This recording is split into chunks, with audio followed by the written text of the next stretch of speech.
Qu'est-ce qu'une serveuse va savoir pour oser écouter ce qui est caché? L'amante du millionnaire a saisi la serveuse par le col de sa chemise et l'a déchirée au milieu du couloir. Parce qu'elle avait osé découvrir un secret scandaleux. Tout le couloir était silencieux. Et le millionnaire? Il est resté là, jetant un regard de mépris, et est parti froidement, la laissant trembler et se couvrir de honte. Mais 3 jours plus tard, le même homme est revenu la chercher. Et tout a commencé à changer. Quel secret a forcé quelqu'un qui était autrefois indifférent à s'incliner et à chercher une serveuse anonyme? Trouvez la réponse, dès maintenant. Sortez. Votre tablier sale ruine mon humeur. Un cri a retenti, suivi d'une poussée soudaine. Clank. Le plateau de boisson, entre les mains d'Elena Rojas. La serveuse a tremblé. Elle a perdu l'équilibre et est tombée. Le verre a fait des rides sur le sol brillant de Valdosas. L'eau froide a éclaboussé, trempant ses vieilles chaussures en tissu et tachant le pli de la robe en soie rouge brillante de Catalina Valdez. Tout le restaurant, le ciel sur terre, semblait retenir sa respiration, tous les sons des toits s'entrechoquant. Les murmures des conversations se sont arrêtés. Elena Rojas est restée immobile. Son cœur s'est serré, battant furieusement dans sa poitrine mince. Elle s'est dépêchée d'incliner la tête, ses mains tremblantes agrippant le plateau vide contre sa poitrine. « Je suis vraiment désolé, madame. » Sa voix n'était qu'un murmure, tremblant de peur. « Je vais nettoyer ça tout de suite. Le sentez-vous » Catalina Valdez a soupiré, sa voix tranchante comme un couteau. Elle s'est approchée, pointant Elena du doigt. « Sais-tu combien coûte cette robe? Toute sa vie à nettoyer, elle ne pourrait pas payer le pli. » Maladroite. Elena a pressé ses lèvres, essayant de contenir les larmes d'humiliation qui menaçaient de jaillir. Elle sentait des dizaines d'yeux fixés sur elle, des yeux curieux, de la pitié et aussi du mépris. Elle voulait juste disparaître instantanément. Elle voulait entrer dans un trou pour échapper à cette honte. Mais elle ne le pouvait pas. Elle avait besoin de ce travail. Sa mère avait besoin de médicaments. Qu'est-ce que c'est que tout ce remue-ménage? Une voix profonde et froide a résonné depuis la porte, interrompant la colère de Catalina. Alonso Mendoza, le magnat de la technologie, est entré. C'est une de ces histoires de millionnaires qui commencent souvent comme ça. L'homme puissant marchait avec la majesté d'un roi sans couronne. Son costume gris anthracite marquait sa haute silhouette, émanant d'une élégance coûteuse et lointaine. Son regard parcourait la foule, qui regardait, sans s'arrêter sur personne, jusqu'à ce qu'il se pose sur le désordre au sol. Alonso s'est arrêté à regarder les morceaux de verre brisés, la tache d'eau sur le marbre coûteux, puis Catalina, qui montrait sa robe tachée avec agacement. Enfin, ses yeux se sont posés sur Elena. Elena a senti un frisson lui parcourir le dos. Elle n'osait pas lever les yeux. Elle fixait juste le bout brillant de ses chaussures en cuir qui s'approchaient. Elle a haussé les épaules, s'attendant à une réprimande, un licenciement immédiat. Mais Alonso ne l'a pas grondée. Il a fait quelque chose d'encore plus cruel. Il l'a regardée, un regard inquisiteur, l'évaluant de la tête aux pieds. Ses yeux se sont arrêtés sur son vêtement usé. Ils ont abaissé leurs mains rugueuses et, rougies par l'eau froide, puis ses chaussures en cuir au bout abîmé, il a légèrement froncé les sourcils, un froncement de déplaisir, comme s'il venait de voir une tache désagréable dans son tableau parfait. Il ne lui a pas dit un mot. Il ne lui a pas demandé. Il ne l'a pas réprimandé. Il s'est tourné vers Catalina, sa voix teintée de colère. Allons-y. Ne perdons pas de temps avec des trivialités. Le gérant s'occupera de cela. Cette indifférence était comme une gifle pour Elena.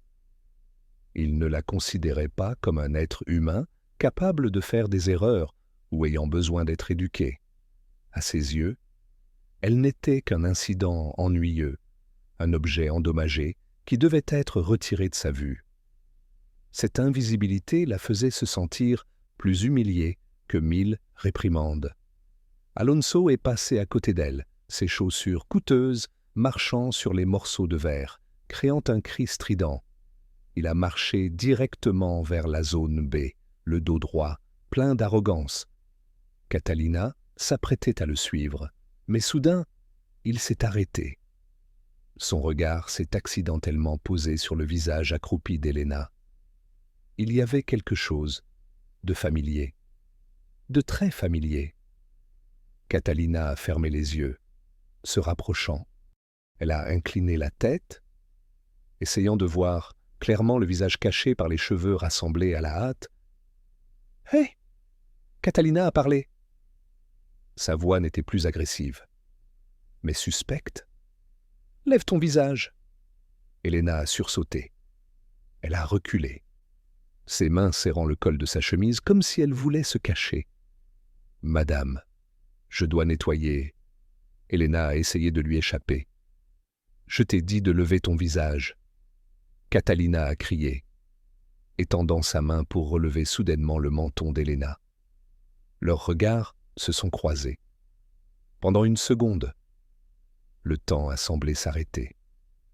Les yeux noisettes profonds d'Elena se sont ouverts en même temps, reflétant la panique.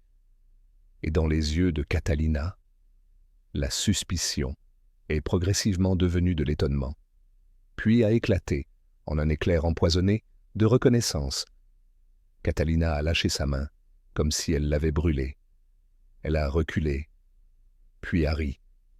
Un rire sarcastique, amer et plein de satisfaction. « Ce n'est pas possible !» Catalina a chuchoté. Son regard a parcouru l'uniforme froissé d'Elena une fois de plus, comme pour confirmer la vérité ridicule devant ses yeux. Elena? Elena Rojas? Elena a incliné la tête, se mordant les lèvres, jusqu'à ressentir une douleur aiguë. Elle voulait le nier. Elle voulait dire qu'elle s'était trompée de personne. Mais ce nom, le nom qu'elle avait essayé d'enterrer depuis 3 ans, était maintenant prononcé dans cet endroit élégant comme une malédiction. « C'est vraiment toi ?» Catalina s'est approchée, sa voix pleine de moquerie. Elle n'était plus en colère pour la robe. Elle avait trouvé un passe-temps beaucoup plus intéressant. Le génie de la physique de notre promotion. La fierté de la faculté des sciences. Maintenant, tu nettoies les sols et tu casses des verres ici. Elena a fermé les yeux étroitement, essayant de contenir les larmes chaudes qui jaillissaient. L'humiliation lui étranglait la gorge. Elle se souvenait de ses jours au laboratoire, les applaudissements. Le rêve de changer le monde. Maintenant, tout n'était que des fragments sous ses pieds, comme le verre brisé. Je suis désolé. Je dois travailler. Elena a chuchoté, essayant d'échapper à la situation. Mais Catalina ne l'a pas laissé partir. Elle s'est approchée de l'oreille d'Elena. Son haleine, avec une forte odeur de parfum coûteux, a soufflé sur son visage. « Travaillez, docteur. » Catalina a chuchoté, sa voix pleine de poison. « Nettoie bien, car c'est tout ce que tu mérites de faire maintenant. » Ayant dit cela, Catalina s'est retournée. Elle est partie avec un sourire triomphant sur les lèvres, laissant Elena seule dans le restaurant, avec les fragments brisés à ses pieds et la désolation dans son cœur.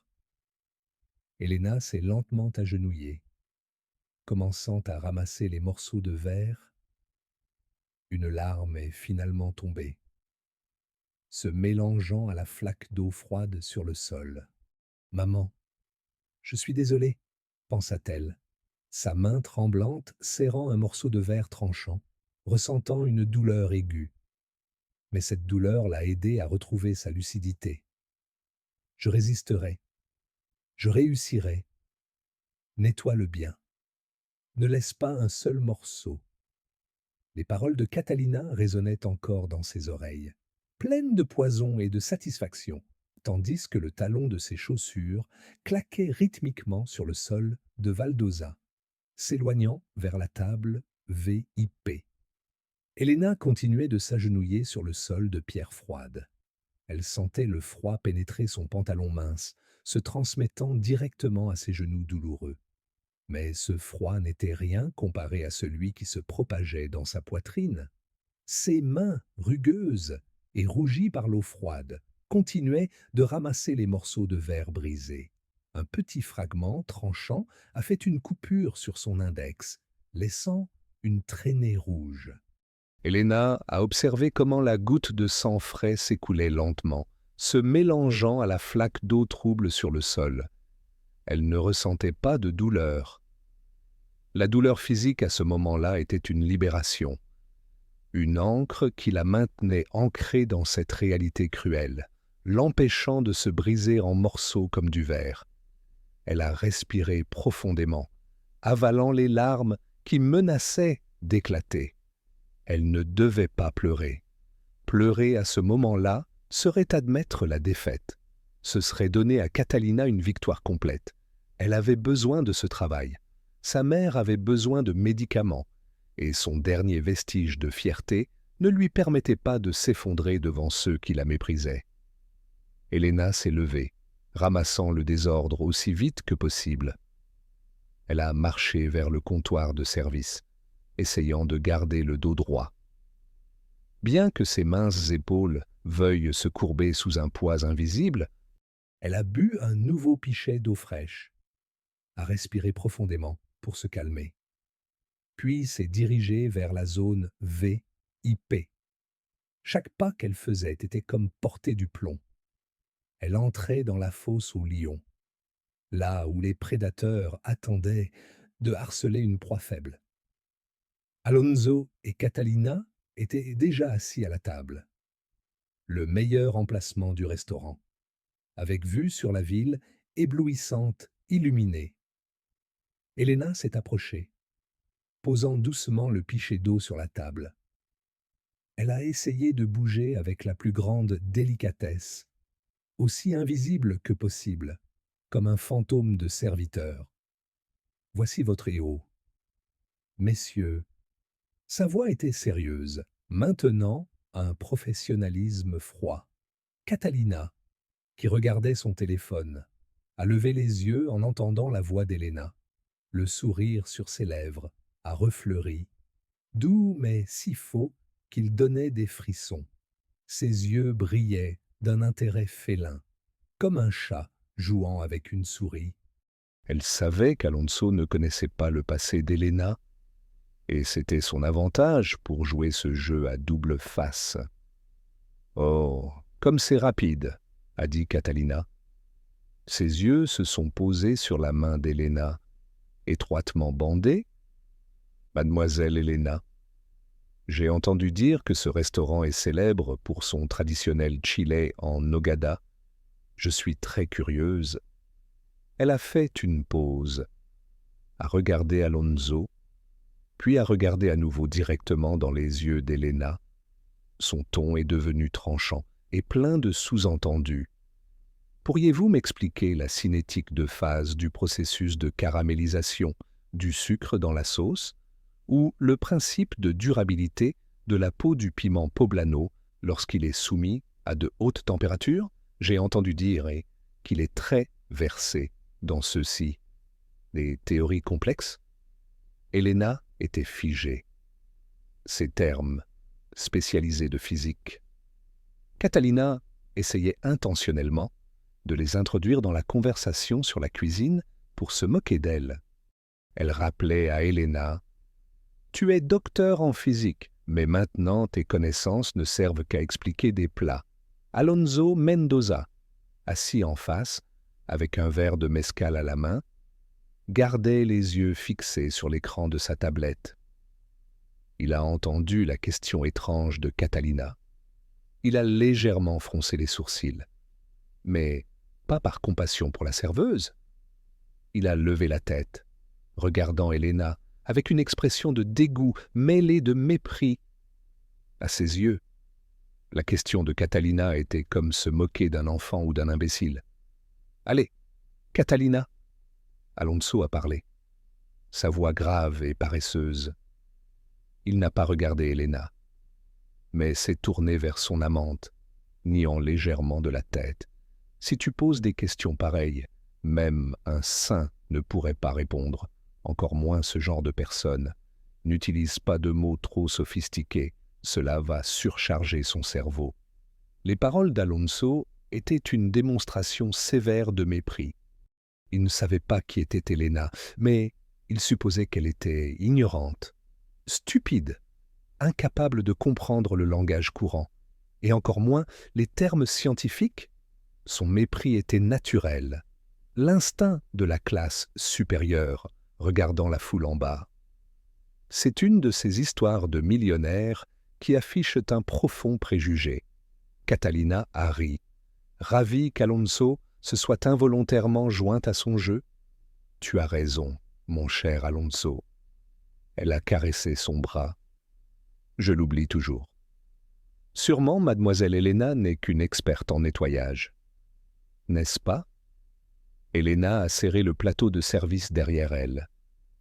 Ses ongles s'enfonçaient dans sa peau pour contenir sa colère.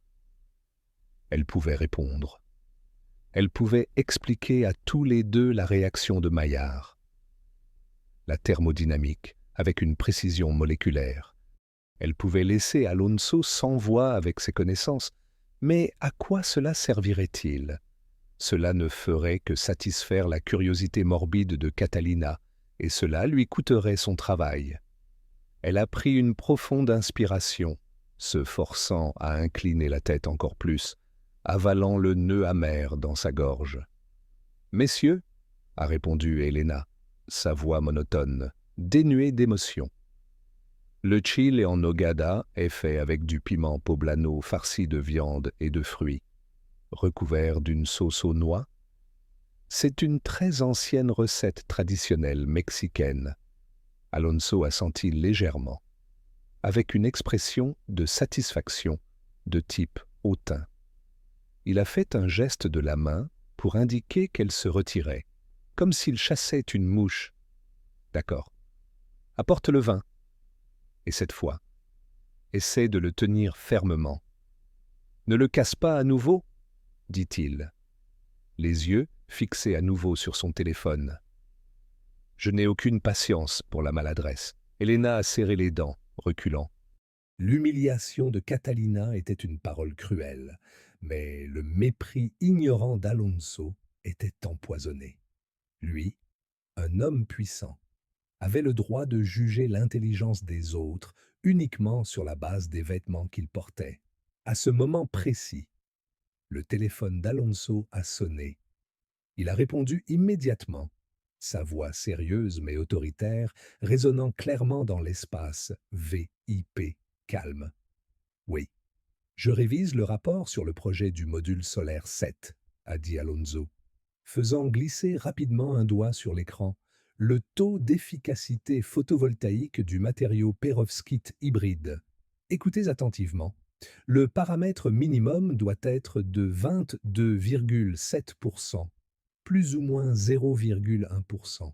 C'est le seuil d'intégration dans le réseau électrique national.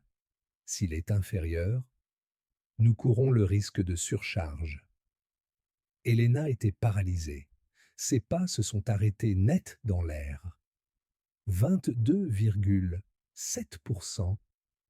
Ce chiffre a résonné dans sa tête comme une alarme stridente. Elle s'est retournée, fixant fixement le large dos d'Alonso. Son cœur battait fort. Ce n'était pas possible. C'était son domaine de spécialisation. C'était le sujet de sa thèse de doctorat, à laquelle elle avait consacré 5 ans de sa jeunesse. Le travail qu'il lui avait volé. Et elle savait avec certitude, aussi clair que le souvenir gravé dans son cerveau, que le seuil de sécurité minimum pour le matériau pérovskite hybride dans les conditions climatiques du Mexique n'était pas de 22,7%.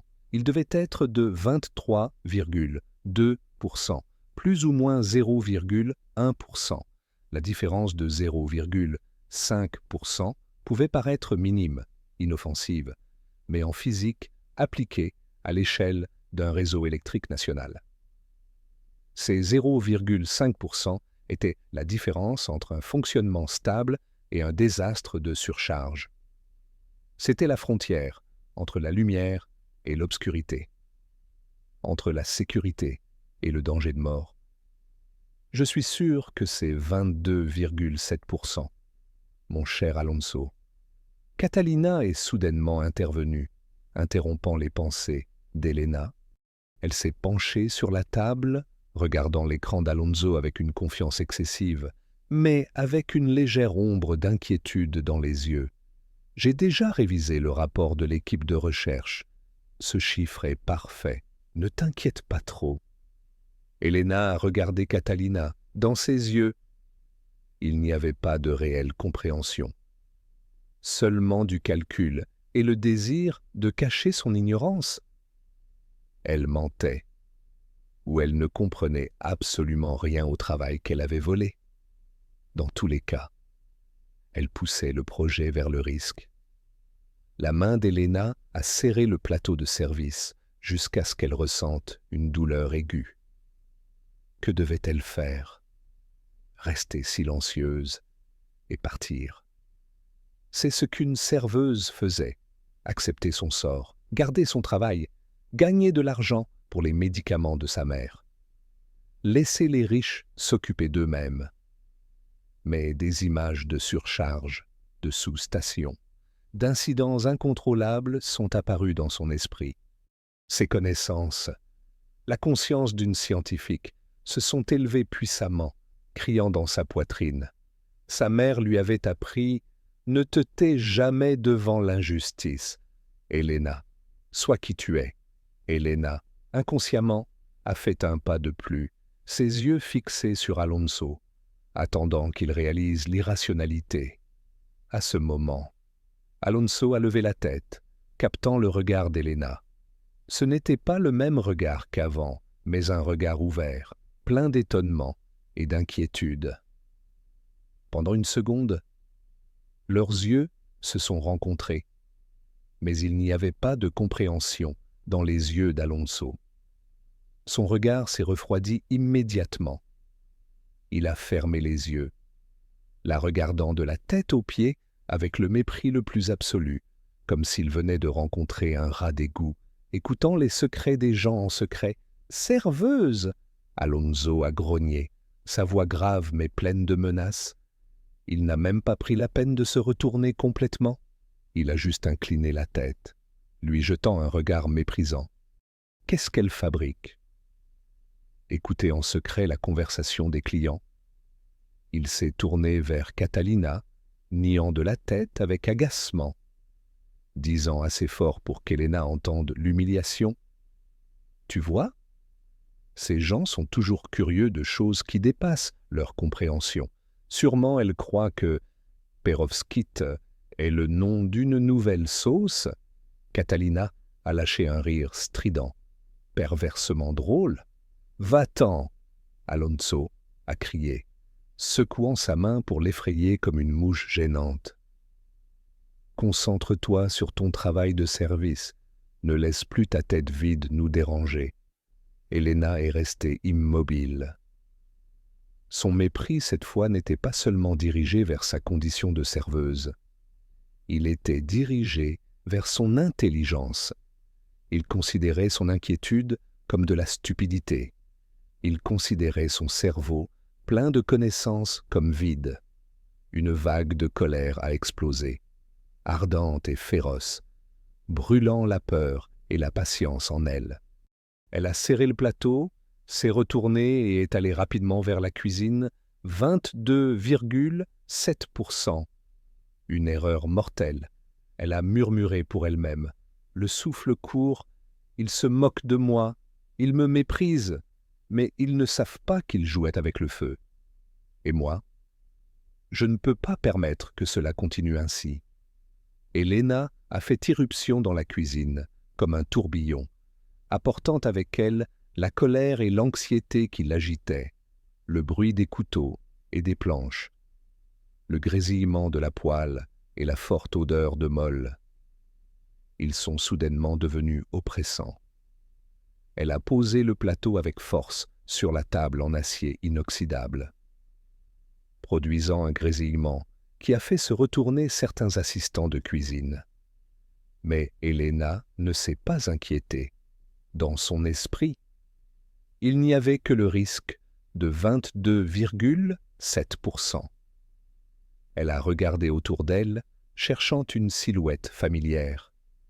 Mais Antonio, le gérant du restaurant, se tenait dans un coin de la cuisine, stylo à la main, écrivant quelque chose, dans un cahier, le front perlé de sueur. Elena a respiré profondément, laissant de côté l'indécision. Elle s'est approchée de lui d'un pas ferme. Me... Antonio? Sa voix était sérieuse, urgente, mais essayant de garder le volume aussi bas que possible. Le gérant s'est redressé, lâchant presque son stylo. Il s'est retourné, regardant Elena avec une expression tendue. Elena? Qu'est-ce qu'il y a? Il y a un problème sur la table B et P? Me... Mendoza n'est pas satisfait? Ce n'est pas un service. Elena a refusé de la tête. Elle s'est approchée de lui, baissant la voix pour murmurer. C'est à propos de... Mendoza? Je vous ai entendu parler des paramètres techniques. 22,7% est incorrect. Antonio. C'est extrêmement dangereux. S'il l'implémente avec ce chiffre, le système va surcharger et pourrait causer un incident. Vous devez trouver un moyen de les prévenir. Antonio l'a regardé avec des yeux écarquillés. Son expression est passée de la surprise à la panique absolue. Il l'a regardée comme si elle avait une deuxième tête. Quoi? Qu'est-ce qu'elle raconte? Bon sang? Il a marmonné. Sa voix tremblait. Est-ce qu'elle écoutait les clients? Elena est folle. Vous devez trouver un moyen de les prévenir. C'est extrêmement dangereux. Nous ne sommes que des serveurs. Mais cela met en danger des vies humaines. Elena a insisté. Ses yeux brûlaient. Je sais ce que je dis. Vous n'avez qu'à trouver un moyen de donner ce papier à Mendoza. Dites-lui que c'est un message anonyme. Quoi que ce soit. S'il vous plaît. Elena a rapidement pris une serviette de sa poche de mouchoir, prête à écrire le chiffre exact dessus. Mais avant qu'elle ne puisse faire quoi que ce soit, une ombre est tombée sur elle. Qu'est-ce qui se passe ici? Elle a chuchoté en secret. Une voix froide, tranchante comme un couteau, a résonné juste derrière Elena. Elena et Antonio ont sursauté. Ils se sont retournés. Catalina Valdez était là. Elle se tenait juste à l'entrée de la cuisine, les bras croisés sur la poitrine, les yeux brillants de colère et de suspicion, sa robe rouge. Valentino ressortait dans l'atmosphère enfumée de la cuisine. Antonio s'est senti défaillir, laissant tomber son stylo au sol. Je sais. Mademoiselle Catalina. Tartamudeo. Nous. Seuls. Tais-toi. Catalina a crié dans la cuisine, sans prêter attention au regard curieux des cuisiniers. Elle est allée directement vers Elena, approchant son visage du sien. J'ai tout entendu. Qu'est-ce que tu as dit à propos du projet? Qu'est-ce que tu as dit à propos des 22,7%? Elena s'est redressée, faisant face à Catalina, elle ne reculerait plus. L'inquiétude pour le projet avait surmonté la peur personnelle. Je dis la vérité, a répondu Helena, sa voix étrangement calme. Ce chiffre est incorrect, et tu le sais, Catalina.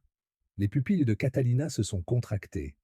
La panique a traversé ses yeux, rapidement couverte par une incontrôlée. Son secret, son mensonge. Cette serveuse a osé le savoir. Suis-moi. Catalina a chuchoté. Elle a attrapé le poignet d'Helena. Ses ongles pointus s'enfonçaient dans sa peau, lui causant une douleur aiguë. Elle l'a traîné brusquement hors de la cuisine, l'emmenant dans le couloir. Le couloir menait aux toilettes VIP. Un endroit désert et hors de vue des gens. Laisse-moi partir. Helena a essayé de s'échapper. Mais la force de la colère rendait Catalina plus forte que son apparence délicate ne le suggérait. Catalina a poussé Helena fort contre le mur du couloir. L'impact a étourdi Helena. « Pour qui te prends-tu » Catalina a crié, son visage défiguré par la colère. Un rat d'égout caché dans la cuisine qui ose me donner des leçons. Tu as l'intention de me ruiner ? Elle s'est balancée, a attrapé les cheveux d'Helena et les a tirés en arrière. Helena a crié de douleur, forcée de lever le visage et de regarder les yeux exorbités de Catalina. Écoute bien, maudite sois-tu. Catalina s'est approchée du visage d'Helena. Son haleine sentait l'alcool. Je sais qui tu es. Tu es Helena Rojas, la pute ratée. Tu m'envies, n'est-ce pas? Tu veux me couler pour sortir flotter? Je n'envie pas le mensonge. Helena a crié, essayant de pousser Catalina. Tu joues avec un risque énorme. Tu vas mettre les autres en danger à cause de ton ignorance. Tais-toi. Catalina a levé la main, sa main touchant presque le visage d'Helena. Helena l'a esquivé à temps, mais le choc produit l'a fait frissonner. La joue d'Helena brûlait. Un sentiment aigu est monté dans sa bouche, mais Catalina ne s'arrêtait toujours pas. La folie s'était emparée d'elle. Il a attrapé le col du vêtement d'Helena. « Tu aimes faire l'héroïne? Tu aimes montrer ton intellect ?» Catalina a ri avec malice. « Laisse-moi te montrer quelle est ta vraie place. » Crac. Le son du tissu se déchirant a résonné horriblement. Catalina a tiré avec force des deux côtés, le symbole impoli du travail et l'actuelle dignité d'Helena a été déchirée du cou à la taille. La chemise qu'elle portait s'est aussi cassée, déboutonnant les boutons et laissant une partie de son épaule nue et la peau rougie par la force. Helena était stupéfaite. Elle a rapidement couvert sa poitrine des deux mains, se recroquevillant contre le coin du mur. Cette humiliation était plus brute et plus cruelle qu'elle ne l'avait jamais imaginée. « Regarde-toi » Catalina a pointé Helena, riant avec satisfaction. « Comme tu as l'air pathétique. Maintenant, qui croira tes paroles ?» Une, en colère et folle, a entendu Alonso Mendoza. « Qu'est-ce qui se passe ici ?» Une voix sérieuse et autoritaire a résonné de derrière. Les deux femmes se sont tournées brusquement. Alonso Mendoza était au début du couloir. Il venait de quitter une salle de réunion privée avec un verre de vin à la main. Il a regardé la scène devant ses yeux. Catalina avec ses cheveux défaits, mais avec une attitude agressive, et Helena recroquevillée dans un coin, avec ses vêtements déboutonnés et déchirés. Ses mains sur sa poitrine. Alonso a tressailli. Ses yeux se sont posés sur Helena, mais il n'y avait pas de compassion, seulement du dégoût et de l'agacement. « Encore toi » a dit Alonso, sa voix froide comme la glace. Il s'est approché, se plaçant à côté de Catalina. Quel problème a-t-elle causé maintenant? « Alonso !» Catalina a changé d'attitude immédiatement. Elle s'est balancée vers Alonso en pointant Helena avec une expression d'extrême injustice. « Regarde cette folle. Elle m'a suivi ici et m'a menacé. Elle a dit qu'elle répandrait de fausses rumeurs sur le projet pour nous faire chanter. Elle a même déchiré ses vêtements pour se faire passer pour la victime. Regarde comme c'est dégoûtant. Alonso a regardé Elena. Ses yeux étaient pleins de mépris. Il croyait Catalina ou préférait simplement croire un mensonge plausible plutôt que la dignité d'une humble serveuse. « Tu veux de l'argent » Alonso a demandé. Sa voix pleine de sarcasme. Il a mis sa main dans la poche intérieure de sa veste en sortant un portefeuille en cuir. Combien est suffisant pour qu'il disparaisse de ma vue et emmène cette saleté ailleurs? Elena a regardé Alonso. Elle a regardé son geste de sortir le portefeuille. L'humiliation a disparu. La douleur a disparu. Au lieu de cela, un feu brûlant et féroce a explosé dans son cœur. Le feu de la vérité, de l'intelligence piétinée. Elena s'est redressée lentement, a lâché ses mains de sa poitrine, peu importe la déchirure, peu importe sa nudité. Elle a levé la tête, regardant directement dans les yeux d'Alonso. Son regard n'était pas celui d'une personne effrayée. C'était le regard d'une scientifique regardant un problème erroné. « Je n'ai pas besoin de votre argent. » Alonso Mendoza. La voix d'Elena a résonné clair, ferme et tranchante comme un scalpel. Et je ne me fais pas passer pour la victime. Alonso était paralysé, sa main avec le portefeuille suspendue en l'air. Il était surpris par le changement soudain de son ton. Elena a fait un pas en avant, raccourcissant la distance entre eux. « Vous voulez savoir la vérité ?» dit-elle, chaque mot sortant avec précision et froideur.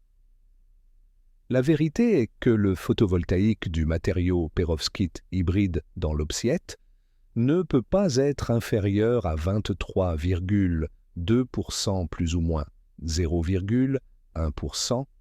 Toute valeur inférieure comme 22,7% qu'elle vient de vous mentir est un manque de connaissance de base de la mécanique quantique de la perovskite. Cela mènera à la désintégration de la phase dans le processus de fonctionnement à haute température, causant une surcharge du circuit et le risque d'un arrêt immédiat du système d'intégration au réseau électrique. L'espace a été submergé dans un silence absolu. Catalina a ouvert la bouche, son visage pâle comme de la cire. Alonso était figé sur place. Le portefeuille dans sa main est tombé au sol avec un coup sec. Il a regardé Elena. Il a regardé ses yeux brillants d'intelligence. Il a entendu les termes techniques couler naturellement et avec autorité de la bouche de la jeune fille à la chemise déchirée. Ce n'étaient pas des mots aléatoires. C'était de la connaissance. C'était la vérité scientifique. Alonso a porté sa main à sa bouche instinctivement, couvrant l'horreur qui se reflétait sur son visage. Tout son monde, son arrogance, ses préjugés venaient d'être détruits par une serveuse avec une seule phrase. Elle a réalisé une terrible vérité. Elle ne pouvait pas être la personne qu'il venait de mépriser. Elle croyait qu'après ce choc, Alonso s'agenouillerait pour s'excuser immédiatement ou que l'ego gigantesque d'un millionnaire lui ferait nier la vérité qu'il avait devant ses yeux. Le portefeuille en cuir gisait éparpillé sur le sol froid du bureau. L'air dans le couloir s'est épaissi, lourd comme du plomb. Elena n'a pas attendu de réponse. Elle ne s'est pas penchée pour ramasser le portefeuille, ni n'a attendu d'excuses. Elle avait dit ce qu'elle avait à dire. Elle leur avait jeté la vérité à la face, bouleversée par sa propre consternation et son humiliation. Catalina, la voix étouffée par la peur, s'est rapidement agrippée au bras d'Alonso en le secouant avec force. « Ne l'écoute pas, elle est folle. Elle a seulement entendu quelques mots techniques pour te tromper. » Alonso. Le cri de Catalina a fait qu'Alonso revienne à la réalité. Il a sursauté en abaissant la main qui couvrait sa bouche. Il a continué à regarder le dos mince d'Elena, qui disparaissait par la porte qui menait à la cuisine. « Tais-toi » a dit Alonso, d'une voix profonde et rauque. « Mais, mon amour. » Catalina a essayé de s'expliquer. Des larmes de crocodile commençaient à jaillir. Elle a osé m'insulter, insulter notre projet. Alonso s'est tourné brusquement, écartant la main de Catalina avec force. Son regard vers elle maintenant n'avait aucune trace d'affection, seulement de la suspicion et du dégoût. « Je t'ai dit de te taire », a-t-il rugi, son cri résonnant dans le couloir étroit, faisant sursauter Catalina, qui est retombée contre le mur. Alonso s'est accroupi, ramassant son portefeuille. Il l'a regardé fixement, puis il a regardé l'espace où Elena venait d'être. 23,2%, plus ou moins 0,1%, désintégration de la phase, mécanique quantique. Ces mots se répétaient dans sa tête comme une bande magnétique coincée. Pas un escroc ou un fraudeur n'aurait pu dire ces choses avec une telle précision. Autorité et fureur. C'était le langage d'un expert. Quelqu'un qui comprenait vraiment l'essence du problème, mieux que les ingénieurs qui travaillaient pour lui. Et lui, qu'avait-il fait? Il avait sorti son portefeuille avec l'intention de lui jeter de l'argent au visage. Il l'avait regardée avec mépris, comme une mendiante. Il avait cru au mensonge bon marché de Catalina, et il avait piétiné la dignité de quelqu'un qui essayait de le sauver d'une catastrophe. Une nausée est montée dans l'estomac d'Alonso. Il sentait que son visage brûlait, non pas de colère, mais de honte. Une profonde humiliation a envahi sa grande fierté. Lui, Alonso Mendoza, fier de son intelligence et de sa capacité à juger les gens, venait d'agir comme un imbécile, et pire, un aventurier. C'est une de ces histoires de millionnaires, avec des rebondissements inattendus. Il s'est retourné et est parti sans attendre Catalina. « Alonso, attends-moi » Catalina a crié d'une voix désespérée. But Alonso ne s'est pas arrêté. Il a rapidement quitté le restaurant, traversant le luxueux hall qui l'étouffait maintenant. Il avait besoin d'air. Il avait besoin de la vérité. Elena a couru directement vers le vestiaire du personnel. Elle a fermé la porte brusquement. Elle s'est appuyée sur la porte en bois froid et a glissé lentement jusqu'au sol.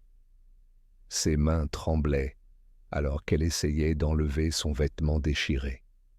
Les larmes qu'elle avait retenues tout le temps, ont finalement jailli. Elle a sangloté. Un cri étouffé et douloureux.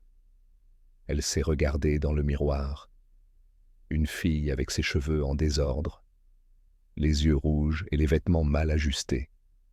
Elle voyait sa propre misère, mais au fond de ses yeux, elle voyait aussi la flamme qui brûlait encore, la flamme de la vérité qui venait de s'allumer.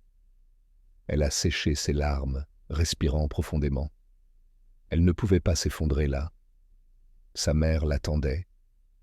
Elena a rapidement changé ses vêtements, cachant la chemise déchirée au fond de son sac. Elle a quitté le restaurant par la porte arrière, se mélangeant à la nuit de Mexico. Alonso était assis dans sa luxueuse voiture, garée sur le bord de la route. Il n'a pas allumé le moteur. Ses mains serraient le volant si fort que ses articulations étaient blanches. Il a sorti son téléphone et a composé le numéro de Ricardo Rico Sanchez, son détective privé de confiance. Rico. La voix d'Alonso sonnait froide, mais avec une urgence jamais vue auparavant. « J'ai un travail pour toi, immédiatement. »« À cette heure, chef. » La voix ensablée de Rico a résonné de l'autre côté de la ligne. « Tout de suite, » a grogné Alonso.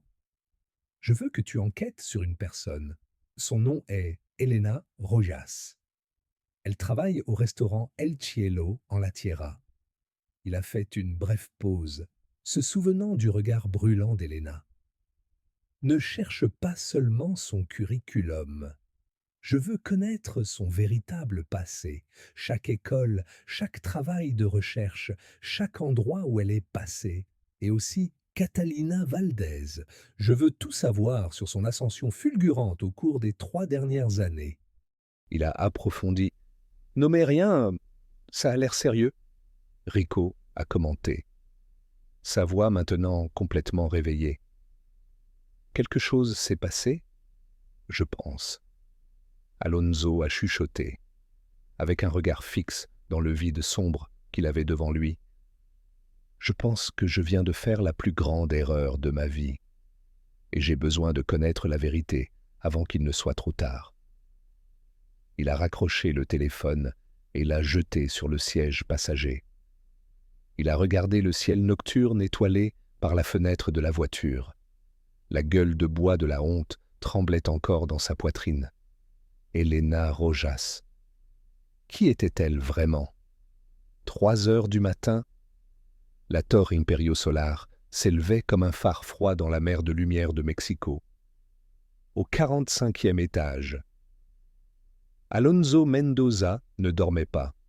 Il était assis devant un immense écran d'ordinateur, la lumière bleue projetant des ombres sur son visage ridé, soulignant les veines qui palpitaient légèrement dans ses tempes.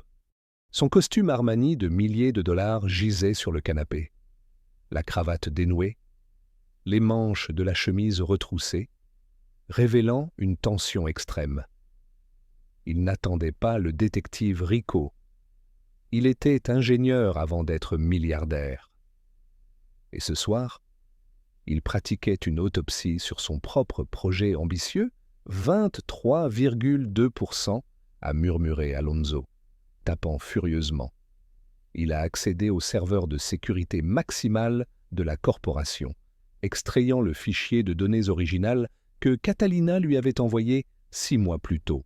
À cette époque, il était trop absorbé par l'idée innovante et la beauté de celle-ci, alors il n'avait lu que le rapport de synthèse. Aujourd'hui, il est allé dans les métadonnées des fichiers. Un frisson a parcouru son dos. Le fichier principal, appelé Project Sun King Final PDF, a été créé le 12 juin 2021. Créatrice, Catalina Valdez. Mais quand Alonso a utilisé le logiciel de récupération de l'historique d'édition, le vernis brillant a commencé à s'écailler. Sous le cas PDF se trouvaient les fichiers de données de simulation originaux, date et heure de création, 14 janvier 2020. Dispositif de création, Unam Lab, Quantum, 4 autos originales, ID utilisateur, E. Rojas, PhD, Alonso, E. Rojas, PhD. Catalina n'avait pas seulement volé l'idée, elle avait volé le fichier original, supprimé le nom de l'auteur, changé la date. Et pire que tout, elle avait retiré la partie la plus cruciale de l'avertissement de sécurité à la page 402 pour rendre le rapport plus ordonné et économique pour les investisseurs. Ce fragment supprimé était précisément l'analyse du seuil critique de 23,2%. Merde. Alonso a rugi, frappant le bureau. Le verre de whisky qu'il avait à côté a tressailli. Il s'est levé, marchant d'un côté à l'autre de la pièce comme une bête blessée. Le sentiment de trahison brûlait ses entrailles. Mais plus douloureux que la trahison était sa propre humiliation. Il était fier d'être un vieux loup dans le monde de la technologie, un homme avec un œil averti. Pourtant, il avait permis à une femme inepte de le manipuler pendant 2 ans. Il avait investi des centaines de millions de dollars dans une bombe à retardement, juste parce qu'elle savait comment caresser son ego. Et ce qui était pire, il avait utilisé cette même ignorance pour humilier la personne qui avait créé la vérité. Ting. La cloche de l'ascenseur privé a sonné. La porte s'est ouverte. Rico Sanchez est entré. non pas avec un dossier de documents, mais avec une vieille boîte en carton poussiéreuse. Le détective Rico semblait mal fagoté, avec des cernes profonds.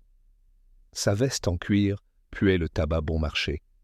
Il a posé la boîte sur la table, en verre, et s'est laissé tomber dans la chaise, en face d'Alonso. Sans avoir besoin d'invitation, vous allez vouloir boire toute cette bouteille de vin avant de voir ça, patron, a dit Rico d'une voix rauque. Ne tourne pas autour du pot. Alonso a grogné, servant un verre plein de vin et le poussant vers Rico. Qu'as-tu trouvé? Je n'ai pas trouvé Catalina dans un dossier académique remarquable. Elle a échoué 2 fois en physique générale. Rico a bu le verre de vin, grimaçant avec un sourire moqueur. Mais j'ai trouvé un ancien assistant de l'UNAM. Il était endetté jusqu'au cou pour des parites, avec 5000 pesos. Il a tout avoué. Rico a sorti de la boîte un carnet en cuir usé, avec les bords des pages jaunies. Ceci est le journal de laboratoire d'Elena Rojas. L'assistant a été engagé par Catalina pour s'en débarrasser quand Elena a quitté l'université. Mais il l'a gardé pour la chanter plus tard. Alonso a pris le carnet. Sa main tremblait légèrement. Il a passé les pages une par une.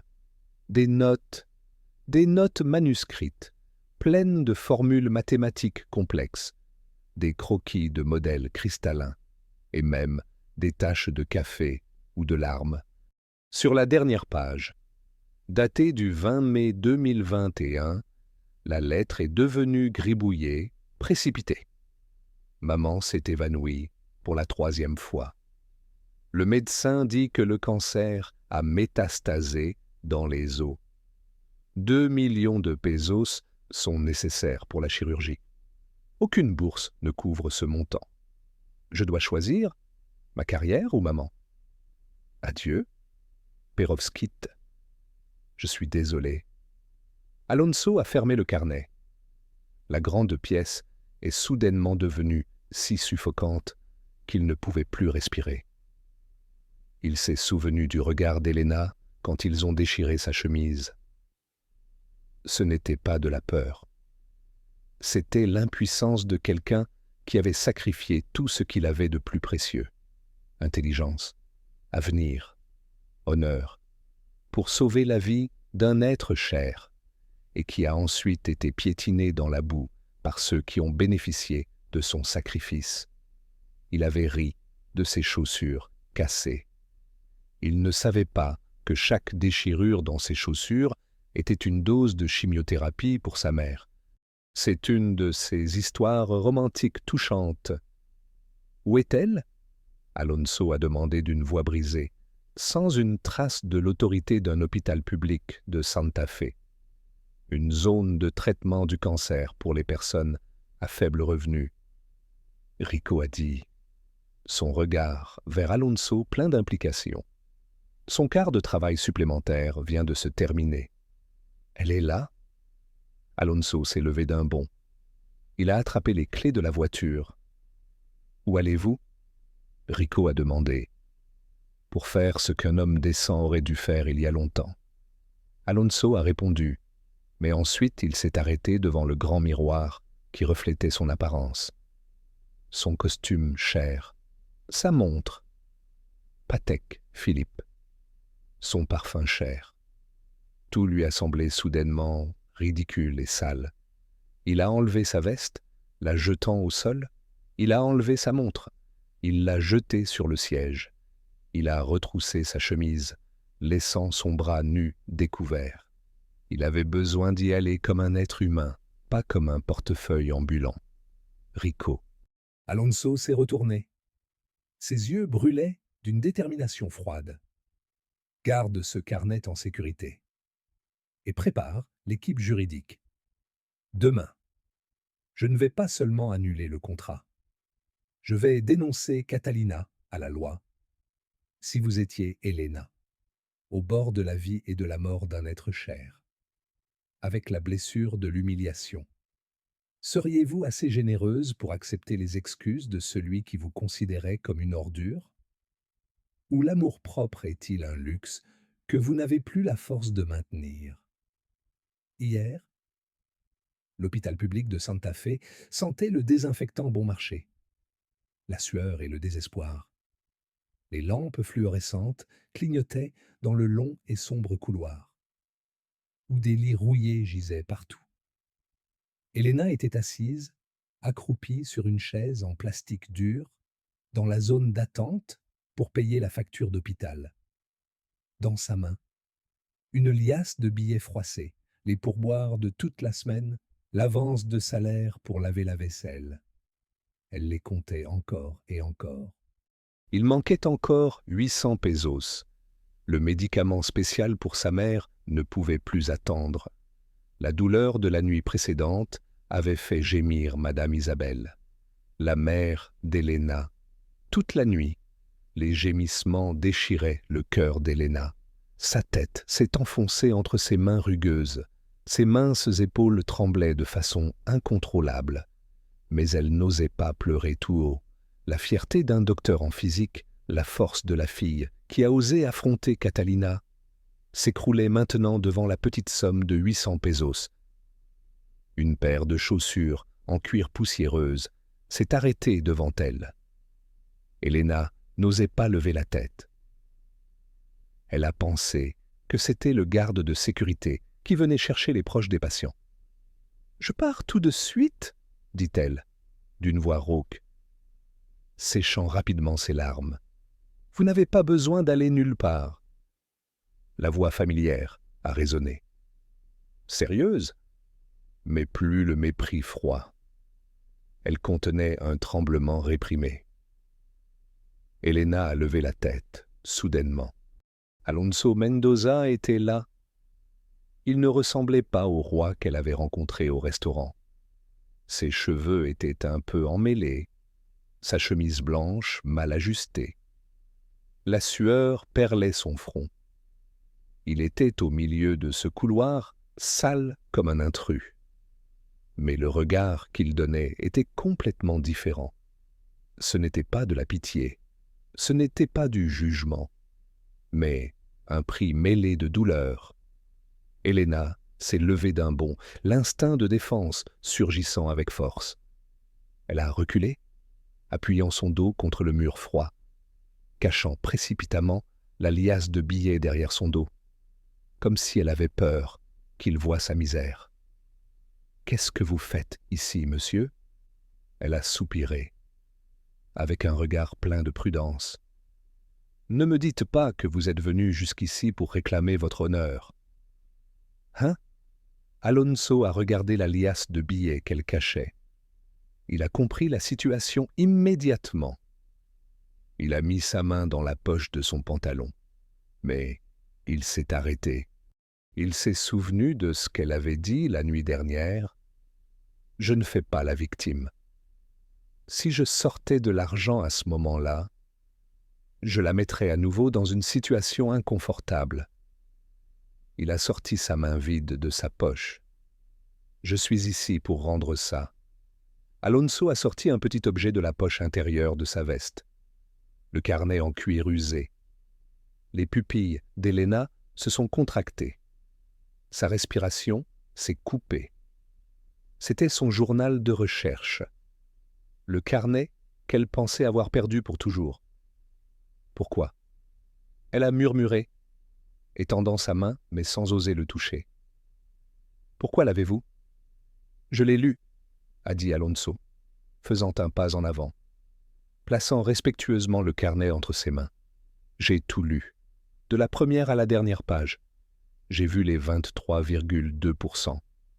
J'ai vu ses nuits à la chandelle. Et j'ai vu la raison pour laquelle elle a tout quitté. Elena a pressé le carnet contre sa poitrine. Des larmes ont jailli. Cette fois, elle ne pouvait plus les contenir. Ce carnet était la preuve de l'existence de son intellect. Quelque chose qu'elle croyait que le monde avait enterré. Alors elle sait. Elle a dit entre deux larmes, levant la tête pour le regarder. Elle sait que je ne suis pas une menteuse. Elle sait que Catalina est une voleuse. Maintenant, qu'est-ce qu'elle va faire? Venir se moquer de mon échec? Que, peu importe à quel point je suis bonne, je suis toujours ici à compter les centimes. Non. Alonso a secoué la tête énergiquement. Sa voix s'est brisée. Je viens m'excuser, pas parce que je suis un millionnaire généreux, mais parce que je suis un imbécile qui était aveugle. J'ai construit tout un projet sur le vol, et j'ai humilié la seule personne qui a essayé de sauver ma vie et ma compagnie. Il s'est approché. La distance entre eux n'était que d'un bras. Elena, j'ai peur. Alonso a confessé, montrant pour la première fois sa faiblesse.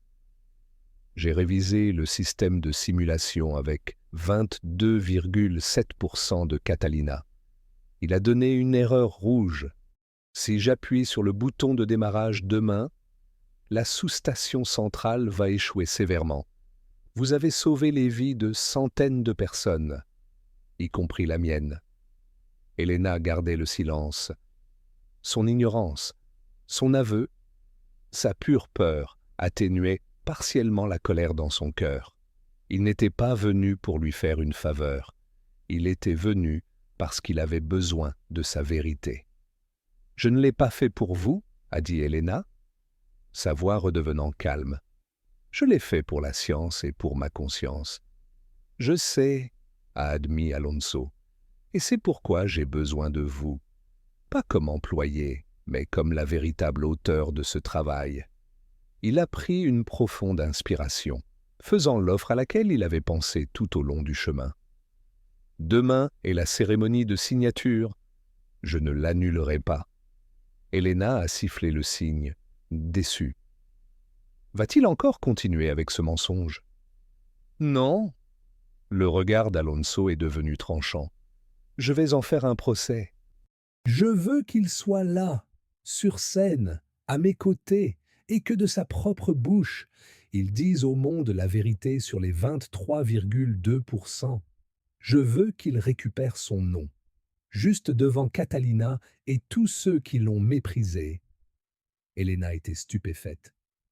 Vous voulez que je les affronte? Je suis juste une fille qui lave la vaisselle. Non. Alonso l'a interrompu, sa voix ferme. Vous êtes docteur Elena Rojas. Et demain, je m'assurerai que personne n'ose regarder vos chaussures. Ils ne regarderont que votre intelligence. Il a regardé la liasse qu'elle cachait derrière son dos. Et quant aux frais médicaux de sa mère. Alonso a dit rapidement, l'empêchant de le nier, « Ce n'est pas de la charité. C'est une avance pour vos droits de brevet. Ma compagnie a utilisé illégalement votre travail au cours des 6 derniers mois. Selon la loi, nous vous devons une somme d'argent énorme pour les droits d'auteur. Laissez-moi la payer, tout de suite, pour que votre mère puisse être opérée. » Considérez cela comme ma première action légale pour corriger mes erreurs. Elena l'a regardé. Elle a vu le respect dans sa proposition. Il a transformé l'aide en une obligation juste pour protéger sa fierté. Elle a regardé la chambre de sa mère. Puis elle a regardé le carnet qu'elle avait à la main. « D'accord, » dit-elle, sa voix tremblante mais déterminée. « J'accepterai les droits d'auteur. Et demain, j'irai. » Alonso a soupiré soulagé, comme s'il s'était enlevé un poids de ses épaules. « Merci. » Elena. Il n'a pas osé toucher sa main. Il a seulement fait une révérence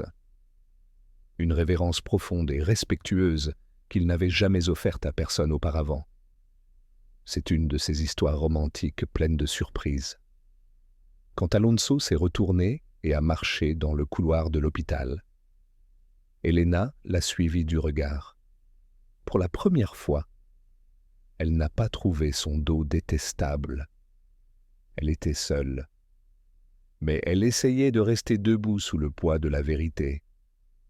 Elle a serré le carnet. Demain, la vraie bataille commencerait. 8 heures du matin, Grand Hôtel de Mexico. La somptueuse salle de banquet brillait de la lumière des candélabres de cristal, ornée de milliers de fleurs vibrantes de cempasúchil, un symbole de la prospérité que le projet Résol promettait. Des centaines de journalistes, d'investisseurs et de responsables gouvernementaux étaient déjà présents. Le clic des caméras et le tintement des verres à vin créaient une symphonie de puissance et d'argent. Catalina Valdés était au centre de l'attention. Elle portait une robe de soirée vert jade avec des pierres précieuses, aussi éblouissante qu'un vrai dindon. Son sourire était radieux, mais ses yeux papillonnaient constamment, cherchant Alonso. Depuis le matin, il n'avait pas répondu à ses messages. Bonjour à tous. Catalina est montée sur le podium, sa voix confiante résonnant à travers le système sonore coûteux. Aujourd'hui est le jour où nous changeons l'histoire énergétique du Mexique. Une salve d'applaudissements. Catalina a fait une révérence, profitant de l'instant de gloire qu'elle avait volé. La grande porte au fond de la salle s'est ouverte soudainement. Alonso Mendoza est entré. Mais il n'était pas seul. À ses côtés se trouvait Elena Rojas. Toute la salle s'est tue. Tous les yeux étaient rivés sur la femme inconnue. Elena ne portait pas de robe de soirée éblouissante. Elle portait un simple tailleur de bureau blanc, avec ses cheveux recueillis dans un chignon soigné, laissant découvrir un visage délicat et ferme. Elle ne portait pas de maquillage élaboré, mais la dignité qui émanait d'elle, la sérénité de ceux qui possèdent la vérité, la faisait ressortir plus que n'importe quel bijou. Catalina était pétrifiée sur le podium. Le sourire s'est effacé, remplacé par une panique absolue. Elle a serré le micro si fort que ses articulations sont devenues blanches.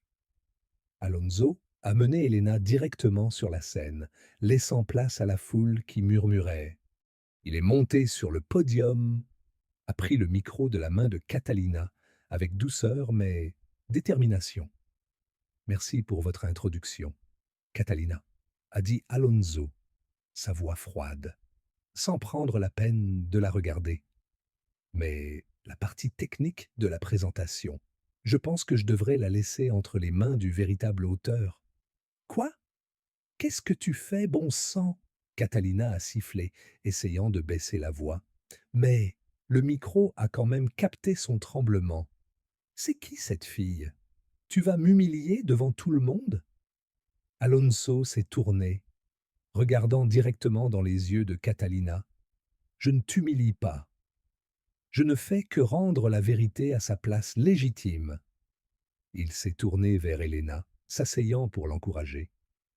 Elena a pris une profonde inspiration, s'est approchée du micro. Les lumières sur la scène l'éblouissaient. Mais elle n'a pas scié. Elle a regardé la foule. Elle a vu des visages curieux, sceptiques. Elle a vu le professeur Matteo, l'ancien tuteur d'Elena, souriant joyeusement au premier rang. Mesdames et messieurs, la voix d'Elena a résonné, claire et ferme. Mon nom est docteur Elena Rojas, et je suis ici pour vous parler d'un chiffre. 23,2%. Le grand écran derrière elle s'est allumé. Ce n'étaient pas les diapositives colorées et vides de Catalina. C'étaient des graphiques complexes, des formules mathématiques denses et des simulations 3D de la structure du réseau cristallin. Elena a commencé à parler, elle n'a pas utilisé de mots fleuris, elle a utilisé le langage de la science, elle a expliqué la structure de la pérovskite, l'instabilité thermodynamique, le risque de surcharge du réseau électrique si le paramètre de 22,5 7% que Catalina avait présentés, étaient utilisés. Chaque mot qu'elle prononçait était comme un clou qui s'enfonçait dans le mensonge. La foule en bas, y compris des ingénieurs de renom, a commencé à sentir, murmurant d'admiration. Ils ont réalisé que ce n'était pas un discours. C'était une conférence de dimension internationale. Catalina était pétrifiée sur un côté, son visage pâle comme de la cire. Elle a regardé Alonso, puis Elena. Le monde glamour qu'elle avait construit avec tant d'efforts s'écroulait sous ses yeux. Mentira. Catalina a crié soudainement, se jetant pour arracher le micro. Todo es mentira. Ella es una ladrona. Ella es una humilde camarera. Ella me robó mis documentos. Toute la salle s'est exclamée de stupeur. Le chaos a commencé à prendre forme. Alonso s'est rapidement tenu devant Elena, séparant doucement Catalina. « Basta, Catalina !» Il a crié d'une voix puissante. « La crees a ella ?» Catalina a crié. Des larmes de crocodilo han comencé a jaillir, gachant son maquillaje. ¿Crees a una lavaplatos más que a mí? Yo fui quien te trajo este proyecto. Alonso sacó algo de su bolsillo. El cuaderno de tapa de cuero gastada. Lo alzó, ante las lentes de docenas de cámaras de televisión. Este es el diario de investigación original. Alonso a déclaré. Sa voix resonante avec autorité. Escrito a mano por Elena Rojas. Desde 2018, 2 años antes de que usted me trajera su supuesto idea a mí. Il a ouvert le carnet, le projetant sur le grand écran. Les notes manuscrites, les dates et même les taches de larmes sont apparues clairement. Y esto. Alonso a montré l'écran où apparaissait le rapport de Catalina et la copia defectuosa que usted presentó. Usted borró el nombre de Elena, pero olvidó borrar los metadatos, datos fuente del archivo. La auteure originale reste et Rojas, PhD. La vérité s'est exposée crûment, indéniable. Catalina a reculé, chancelante, sur le point de tomber en bas, dans l'auditorium. Des huées ont commencé à se faire entendre. Les regards d'admiration qu'on lui avait portés auparavant se sont transformés en mépris et en colère. « Fraude !» a crié un investisseur. « Ladrona !» Catalina a regardé autour d'elle, cherchant frénétiquement une issue. Mais il n'y avait plus d'échappatoire. Alonso s'est approché d'elle. Sa voix est devenue grave, assez basse pour que seuls eux trois l'entendent. Hier, elle m'a demandé combien coûtait la robe Valentino, n'est-ce pas? Demanda-t-il. Catalina a tremblé, incapable de parler. Es insignifiante, répondit Alonso à sa place. Insignifiante comme votre propre personne. Vous avez volé l'intelligence des autres pour orner votre propre vacuité. Et aujourd'hui, vous devez en payer le prix. Il s'est tourné vers le personnel de sécurité qui attendait dans les coulisses. Sortez, mademoiselle Valdez, et appelez la police économique. Nous avons un cas de fraude de propriété intellectuelle à résoudre. 2 énormes agents de sécurité se sont approchés, tenant fermement Catalina par les bras. Elle s'est débattue, criant des insultes à Elena.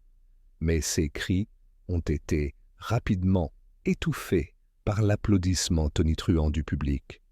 Ils n'applaudissaient pas la farce, ils applaudissaient Elena. Elena était là, sur la scène, sous les projecteurs brillants. Elle a observé comment ils emmenaient Catalina. Mais dans son cœur, il n'y avait pas de réjouissance, seulement du soulagement. La vérité avait récupéré son nom. Alonso s'est tourné vers elle. Pour la première fois, devant des centaines de personnes. L'arrogant milliardaire a incliné la tête. « Mes excuses, docteur Rojas », a-t-il dit au micro, avec sincérité et humilité. « Et merci de nous avoir sauvés de notre propre ignorance. » Elena l'a regardé. Elle a hoché la tête légèrement en réponse, un hochement de pardon et d'un nouveau départ. L'événement percutant au Grand Hôtel était terminé. Mais ses répercussions continuaient de s'étendre dans la ville de Mexico comme un tsunami. Les images de Catalina emmenée dans un état lamentable et d'Elena droite sur le podium remplissaient les journaux et les réseaux sociaux. La docteure Cendrillon dévoile la fraude du siècle, la chute de la reine imposteur. Mais Helena ne s'intéressait pas à ces titres. Elle était à l'endroit le plus important pour elle, l'hôpital Santa Fe. Doña Isabel venait de subir une chirurgie qui a duré 6 heures. La quantité de droits d'auteur qu'Alonso a transférés immédiatement lui avait permis d'accéder à la meilleure équipe médicale et aux équipements les plus modernes. Helena était assise à côté du lit, serrant avec force la main mince de sa mère. Le son rythmique du moniteur cardiaque, bip, bip, était le son le plus relaxant qu'elle ait jamais entendu. La porte de la chambre s'est ouverte doucement. Alonso est entré. Il apportait une corbeille de fruits et un bouquet de fleurs fraîches de cempasúchil. Il n'avait plus l'aspect pompeux de la cérémonie. Il portait seulement un pull fin et un jean, avec un air plus accessible et fatigué. « Comment está ?» Alonso a demandé à voix basse, posant la corbeille de fleurs sur la table. Le médecin dit que l'opération a été un succès. Ah, Helena a souri faiblement, sans détacher son regard du visage de sa mère. Elle a besoin de temps pour récupérer. Mais elle vivra, grâce à Dieu. Alonso a soupiré soulagé, tirant une chaise pour s'asseoir en face d'elle. L'espace a plongé dans le silence. Mais ce n'était plus un silence tendu ou de confrontation comme avant. C'était le silence de la compréhension. J'ai vu les nouvelles. Helena a parlé en premier. Sa voix tranquille. Les actions de Imperio Solar ont chuté de 15% après le scandale. C'est déjà 20%. Alonso a souri avec ironie, haussant les épaules. Les investisseurs n'aiment pas l'instabilité. Mieux vaut perdre de l'argent que perdre sa réputation et sa conscience. J'ai fait réviser tout le processus de R&D, recherche et développement. Il faudra beaucoup de temps pour nettoyer le désordre qu'a laissé Catalina. Il a regardé Helena. Ses yeux sont devenus sérieux. Helena, j'ai une proposition, une invitation plutôt. Helena a levé les yeux, attendant. Je veux établir un nouveau centre de recherche, complètement indépendant de l'ancienne structure de la corporation, a dit Alonso, avec enthousiasme. Un endroit seulement pour la vraie science, sans politique, sans l'interférence de ceux qui cherchent la célébrité. Et je veux que vous soyez la directrice. Helena a été stupéfaite. Directrice? Mais moi, je n'ai pas d'expérience en gestion. Je ne suis qu'une chercheuse. Vous avez quelque chose de plus important que l'expérience, l'intégrité, a affirmé Alonso. J'ai vu comment vous avez affronté la foule aujourd'hui. Vous n'avez pas seulement défendu votre travail, vous avez défendu la vérité. C'est ce dont j'ai besoin. Je m'occuperai des finances, de l'administration.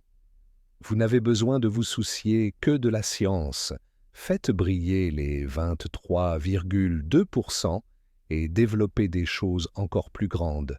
C'était une offre de rêve, une opportunité pour Helena de retourner à sa passion, à la position qu'elle méritait. Mais elle a nié de la tête. « Je suis désolé. Alonso, je ne peux pas accepter. » Le sourire d'Alonso s'est évanoui. « Pourquoi? Ne m'avez-vous pas encore pardonné? Ou croyez-vous que j'essaie de vous corrompre? » « Non. » Helena l'a regardé directement dans les yeux. « Je vous ai pardonné, et je sais que vous êtes sincère. Mais j'ai besoin de temps. » Elle a lâché la main de sa mère, s'est levée et s'est dirigée vers la fenêtre, regardant la ville qui s'illuminait. pendant les 3 dernières années. J'ai vécu dans l'obscurité. J'ai oublié qui j'étais. L'événement d'aujourd'hui était trop grand. J'ai besoin de trouver l'équilibre à nouveau. J'ai besoin de m'occuper de ma mère jusqu'à ce qu'elle récupère complètement. Et le plus important, elle s'est retournée pour le regarder. Je veux marcher toute seule. Si j'accepte d'être directrice maintenant, les gens diront que je suis la protégée d'Alonso Mendoza. Je ne veux pas que votre ombre couvre mes efforts. Alonso l'a écouté en silence. Il a compris. Elle était trop fière et digne pour prendre un raccourci, même si ce raccourci était tapissé de rouge. « Alors, qu'est-ce que vous pensez faire ?» demanda-t-il. « Je retournerai à l'UNAM, a dit Elena. Ses yeux ont brillé. Le professeur Matteo m'a offert un poste de chercheuse. Salaire bas, laboratoire ancien. Mais c'est là que j'appartiens. Je commencerai de zéro. Et quand j'aurai démontré ma capacité une fois de plus, quand mon travail sera réellement complet, alors nous parlerons de collaboration. » Alonso s'est levé et s'est placé à ses côtés. Il a regardé cette femme, petite mais forte, avec une profonde admiration. C'est une de ces histoires romantiques, dignes de réflexion. Vous êtes une femme très têtue, Elena Rojas. Il a souri, le sourire le plus chaleureux qu'elle lui ait vu. Et vous êtes un millionnaire agaçant, a répondu Elena, avec un coin de ses lèvres courbées. D'accord. Alonso a tendu sa main. J'attendrai le temps qu'il faudra. Mais rappelez-vous une chose, la porte de Imperio Solar sera toujours ouverte pour vous, et moi personnellement aussi. Elena a regardé sa main. Cette fois, elle n'a pas hésité. Elle lui a serré la main, une poignée ferme, égalitaire, entre deux personnes. Merci. Alonso. Au moment où leurs mains se sont touchées, un courant électrique invisible a parcouru entre eux. Alonso a retiré sa main, faisant un pas en arrière. Il savait qu'il avait besoin de maintenir cette distance, la distance nécessaire pour que tous deux grandissent, pour que tous deux guérissent. « Prenez bien soin de votre mère », a-t-il dit.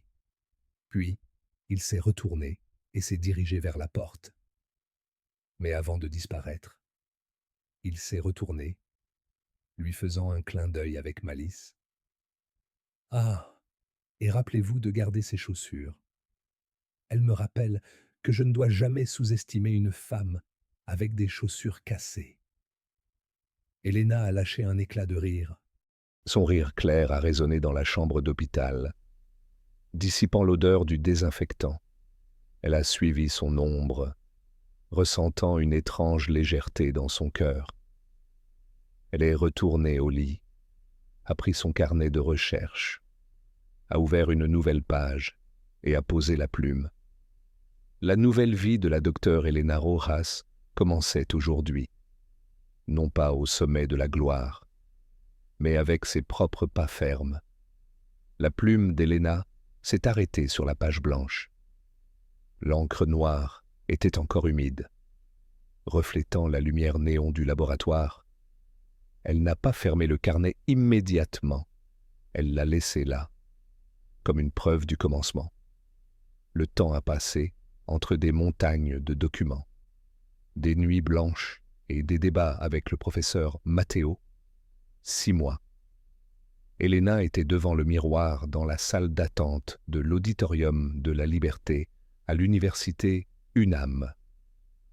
Elle a ajusté le col de sa chemise blanche, portant un blazer bleu marine qui lui allait parfaitement. Elle ne portait plus de tablier. Il n'y avait pas de taches. Derrière le rideau de velours rouge résonnait le murmure de centaines d'étudiants, de scientifiques et de journalistes. Aujourd'hui, c'était le Congrès international de l'énergie renouvelable, et Elena Rojas était la conférencière principale. Croyez-vous qu'Alonso et Elena pourront construire un nouvel avenir ensemble, non seulement dans le travail, mais aussi dans l'amour? Ou le passé continuera-t-il à être un mur trop grand? C'est l'heure. Docteur Rojas. L'appel de la coordinatrice a tiré Elena de ses pensées. Elle a pris une profonde inspiration. Elle est sortie à la lumière. Les projecteurs de la scène brillaient directement sur son visage. Elena est montée sur le podium avec une posture droite et sûre. Elle a placé le carnet de recherche usé sur la table en bois. Cher présent, sa voix a résonné. La science n'est pas une course de chiffres sur le marché boursier.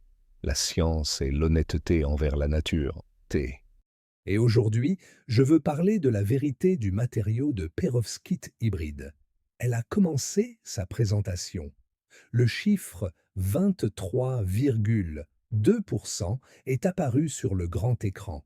La solution au problème de l'énergie propre. Elena parlait passionnément. Ses yeux brillaient intensément. La connaissance coulait dans son sang. Au rang VIP. Alonso Mendoza était assis en silence. Il n'occupait pas de place d'honneur, mais un siège discret dans un coin, habillé d'un costume gris clair, sans cravate. Il ne regardait pas son téléphone. Il ne regardait pas sa montre. Il regardait Elena. Il regardait comment elle bougeait ses mains pour décrire la structure cristalline. Il regardait comment elle fronçait les sourcils en expliquant un concept difficile. Il a vu la beauté de l'intelligence briller intensément. Pour la première fois de sa vie, Alonso s'est senti petit. Non pas la petitesse du perdant, mais l'humilité d'un homme devant une œuvre grandiose.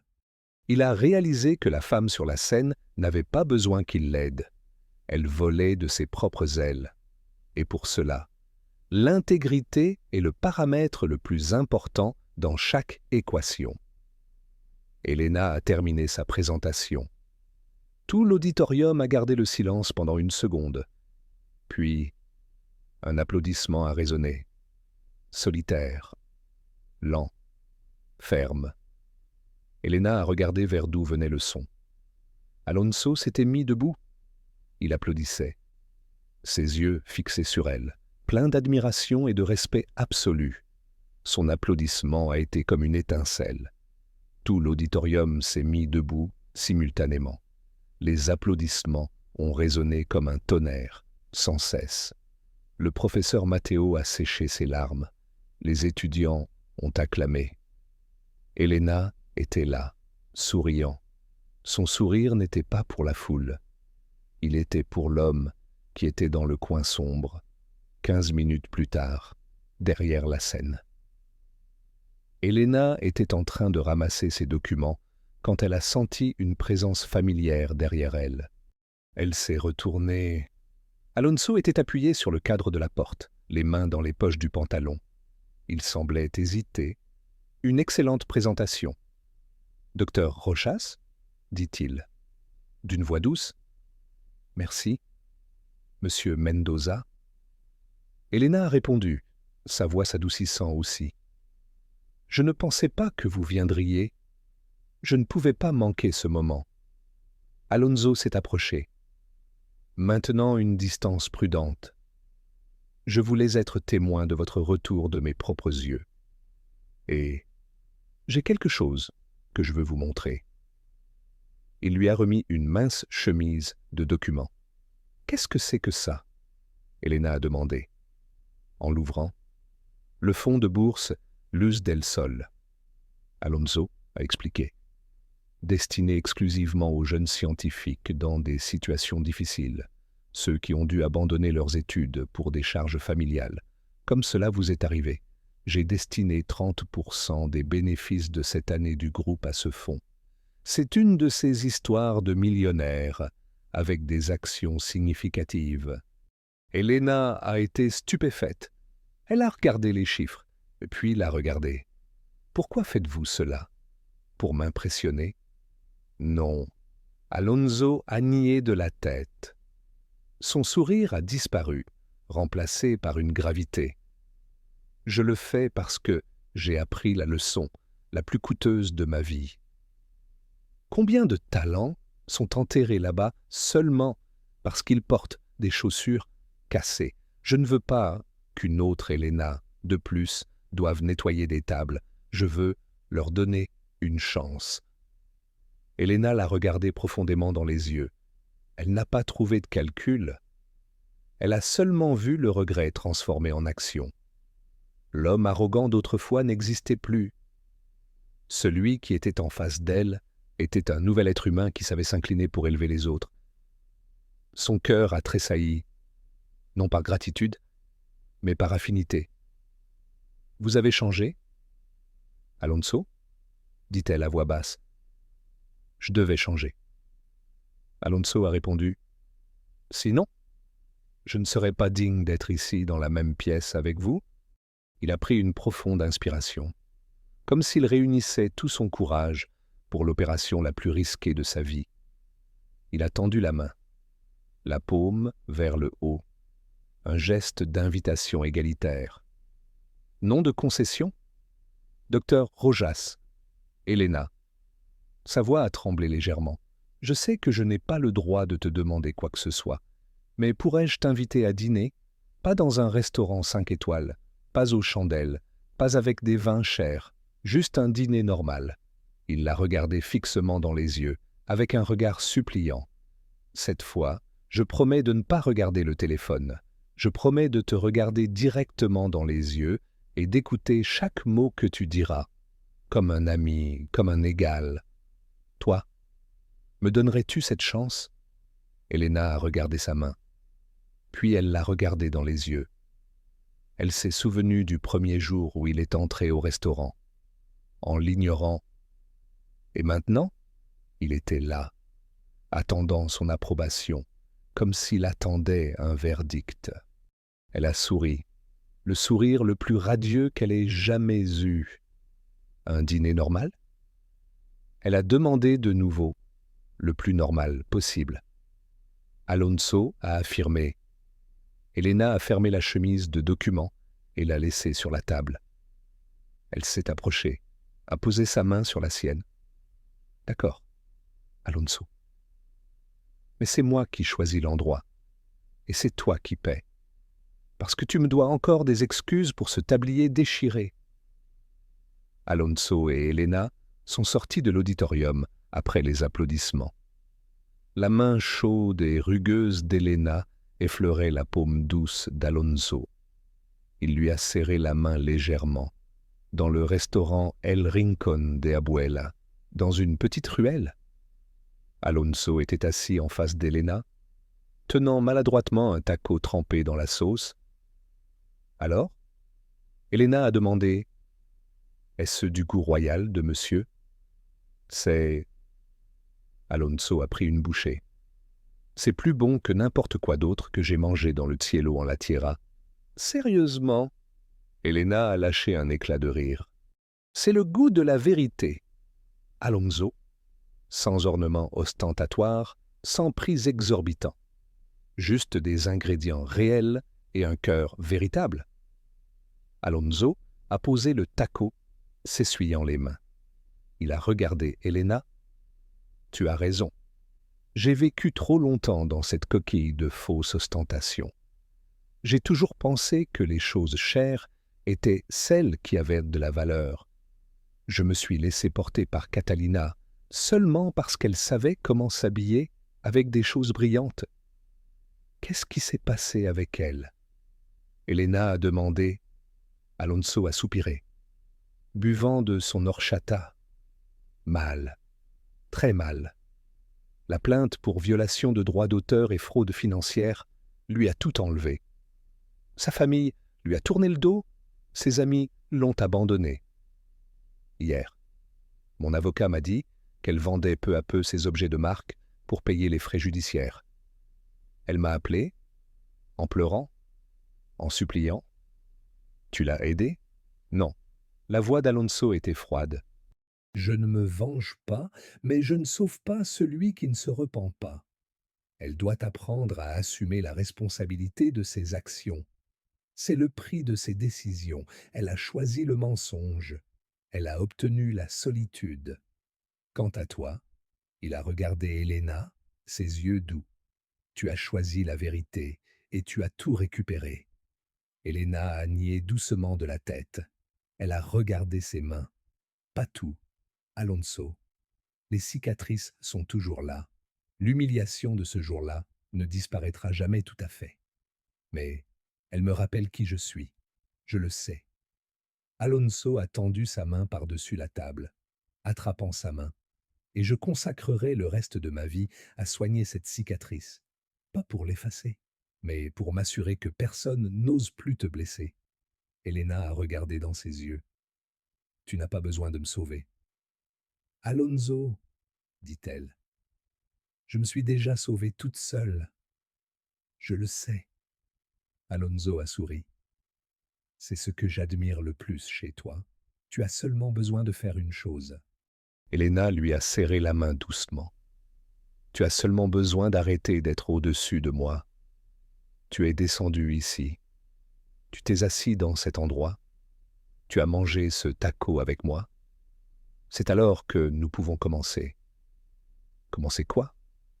Alonso a demandé. Commencer à être partenaire. Helena lui a fait un clin d'œil. Le projet 23,2% a besoin d'un investisseur avec vision et avec conscience. Ça t'intéresse?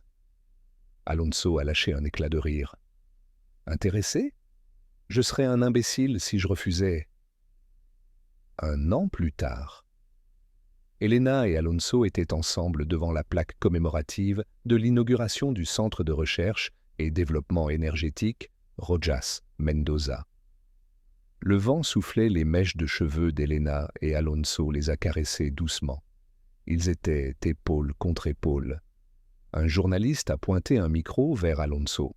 « Monsieur Mendoza, ce projet est le plus grand succès de votre carrière. Avez-vous un secret que vous voulez partager ?» Alonso s'est tourné pour regarder Helena. Elle souriait au professeur Matteo. Il a de nouveau regardé le journaliste. Souriant. Un secret? Alonso a dit « C'est que j'ai appris à incliner la tête. J'ai appris que la valeur d'une personne ne réside pas dans l'endroit où elle est, mais dans son intelligence et son caractère. Et mon plus grand succès n'est pas ce projet. » Il a regardé Helena, ses yeux pleins d'une profonde affection. Mais d'avoir trouvé une compagne digne qui m'a appris ce qu'est la vérité. Helena s'est tournée pour le regarder. Leurs yeux se sont rencontrés. « Allons-y, partenaire. » Helena a dit à voix basse. « Nous avons encore beaucoup de travail à faire. Toujours prêt. Docteur. » Alonso a répondu. Tous deux ont marché vers le bâtiment administratif. Leurs ombres se sont fondues et se sont étendues sur la terre, se dirigeant vers le brillant soleil levant.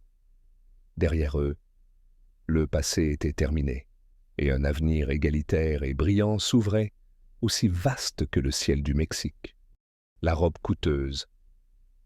Valentino du mensonge s'est finalement avérée insignifiante face au carnet usé d'une laveuse de vaisselle. L'histoire se termine. Mais elle nous laisse une question plus grande que le succès ou l'échec dans les affaires. Combien vaux-tu quand tu te dépouilles des titres ostentatoires? Helena nous a enseigné une leçon inestimable qu'aucun titre universitaire ne garantit. Que lorsque la vie t'accule, t'obligeant à nettoyer le sol pour gagner ta vie, la seule chose qui te maintient debout, c'est l'intégrité.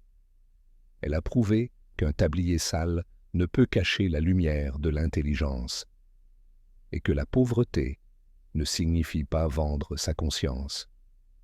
Bien qu'Helena et Alonso soient des personnages fictifs dans notre monde, l'arrogance d'Alonso ou l'injustice envers Helena sont des réalités que nous rencontrons quotidiennement. La vie est un filtre implacable, et parfois, les gemmes les plus précieuses se trouvent dans une coquille rugueuse que nous ignorons rapidement. La valeur de cette histoire ne réside pas dans la richesse d'une corporation, mais dans le rappel. Ne juge jamais un livre à sa couverture et ne sous-estime jamais quelqu'un seulement pour ses chaussures usées.